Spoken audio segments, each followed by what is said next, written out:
اعوذ بالله من الشیطان الرجیم. بسم الله الرحمن الرحیم.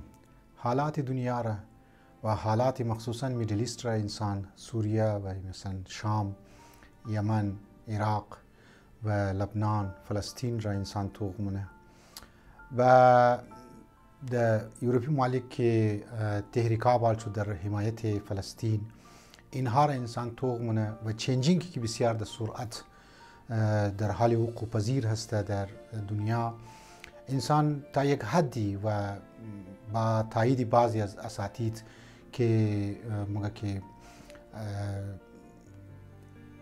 تقریبا آخر الزمان ما هستیم. از اون لبا در روایات متوغ منی که درباره آخر الزمان و فتنه های آخر الزمان و ای که جبهه حق و جبهه باطل بالکل از دیگه خود جدا میشه و درباره امتحانات سخت، فتنه یعنی امتحانات بسیار سخت و آزمایش های بسیار سخت و مشکلات بسیار سخت در آخر زمان وقوع پذیر مشنه و اینقدر زیاد روایات مو از درباره آخر زمان داریم از ائمه اطهار و از زبان رسول خدا صلی الله علیه و آله و سلم که از بس که خطرناک پیشینگویی ای بزرگوارا کردن.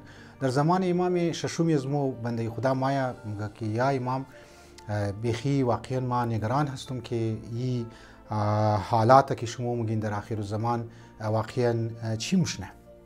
الان که در زمان امام ششم توخ کنی آخر الزمان هنوز وقوع پذیر نشده بود، لیکن خب مردم نگران مشود که وقتی که از این بزرگوارها مسائل ها را پرسان میکرد.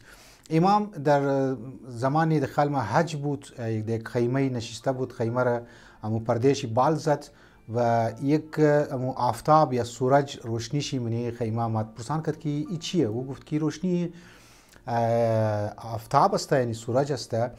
دیگه امام گفت درسته، آخر زمان فتنه ها بسیار سخت است و دامنگیر انسان ها موشه و آزمایش ها و امتحانات و مشکلات، قحطی، گرسنگی و کشت و کشتار زیاد موشه. لیکن از اون بعد این فتنه ها روشن هم هسته، یعنی کدام جای مبهم و ابهام باقی نمونه. یا انسان مورد در جبهه باطل یا انسان مورد در جبهه حق کسته موره. لذا شما باید بسیار هوشیار باشیم و توجه داشته باشیم از حالات و از واقعات و از تجزیه ها که مشنه و گوشای خورا باید واز بیلیم. بسیاری از افرادها امکان داره از پست خو یا از گو در فیسبوک یا سوشال میدیا که میده غلط پست بیده، ممکنه در نظرش خوب معلوم شنه لیکن او بورد فایده باطل باشه.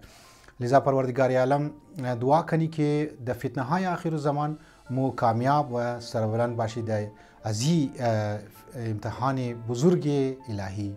و السلام علیکم و رحمت الله و برکاته.